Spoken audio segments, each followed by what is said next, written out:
તમિલનાડુના નાના એવા ગામમાં રહેતી એન અંબિકા નામની છોકરીના માત્ર 14 વર્ષની ઉંમરમાં જ એક છોકરા સાથે લગ્ન થયા. અંબિકા જ્યારે 18 વર્ષની થઈ ત્યારે તે 2 દીકરીઓની માતા હતી. અંબિકાનો પતિ તમિલનાડુ સરકારના પોલીસ વિભાગમાં કોન્સ્ટેબલ તરીકે કામ કરતો હતો. એક વખત પોલીસ કોન્સ્ટેબલ પતિ પરેડ જોવા માટે અંબિકાને સાથે લઈ ગયેલો. 10 ધોરણ સુધીનો અભ્યાસ પણ પૂર્ણ ન કરનારી અંબિકાને જિંદગીમાં પહેલી વખત શાનદાર પરેડ જોઈ. પરેડના મુખ્ય મહેમાન આઈપીએસ ઓફિસર હતા.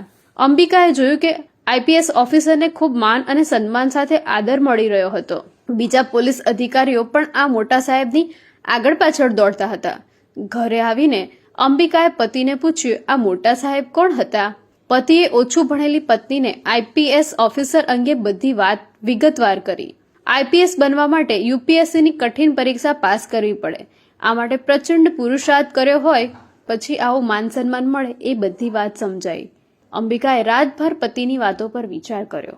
બીજા દિવસે એણે પતિને કહ્યું, હું પણ આ પરીક્ષા આપું અને પાસ કરું તો હું પણ આઈપીએસ ઓફિસર બની શકું? પતિએ કહ્યું, હા, તું પણ બની શકે, પણ એ માટે કોલેજ સુધીનો અભ્યાસ કરેલો હોવો જોઈએ. તે 10મું ધોરણ પણ પાસ નથી કર્યું, એટલે આ પરીક્ષા આપવા માટે પહેલા તો તારે કોલેજ સુધીનો અભ્યાસ કરવો પડે અને પછી યુપીએસસીની પરીક્ષા આપી શકે.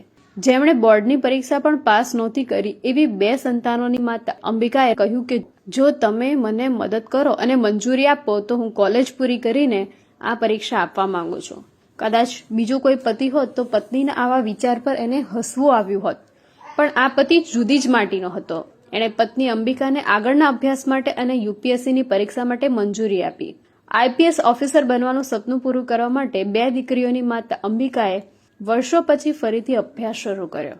એક્સટર્નલ વિદ્યાર્થી તરીકે ધોરણ 10ની અને 12ની પરીક્ષાઓ પાસ કર્યા પછી કોલેજ પણ પૂરી કરી. પોતે જ્યાં રહેતા હતા ત્યાં આ પ્રકારની પરીક્ષાની તૈયારી માટે યોગ્ય માર્ગદર્શન મળી શકે તેમ નહોતું, એટલે યુપીએસસીનું કોચિંગ કરવા માટે અંબિકા ચેન્નઈ ગઈ. કોચિંગ બાદ એણે યુપીએસસીની પરીક્ષા આપી પણ નિષ્ફળતા મળી. એક પછી એક એમ કરતા એણે 4 ટ્રાયલ આપી.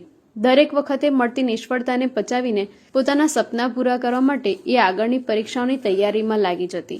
ચોથા પ્રયાસમાં એ સફળ થઈ. સારા રેન્ક સાથે યુપીએસસીની પરીક્ષા પાસ કરી અને આઈપીએસ ઓફિસર બની ગઈ. પ્રચંડ પુરુષાર્થ અને પતિના સહકારથી અશક્ય લાગતું કામ અંબિકાએ શક્ય કરી બતાવ્યું. અંબિકા અત્યારે મુંબઈમાં ઝોન 4ના ડીસીપી નાયબ પોલીસ કમિશનર તરીકે તેમની સેવાઓ આપે છે. માત્ર સપનાઓ જોવા બદલ સપનાઓને પૂરા કરવા માટે પ્રચંડ પુરુષાર્થ કરવાની તૈયારી હોય અને પરિણામ માટે શ્રદ્ધા અને ધીરજ રાખી શકતા હોય તો સફળતા ચોક્કસ મળે.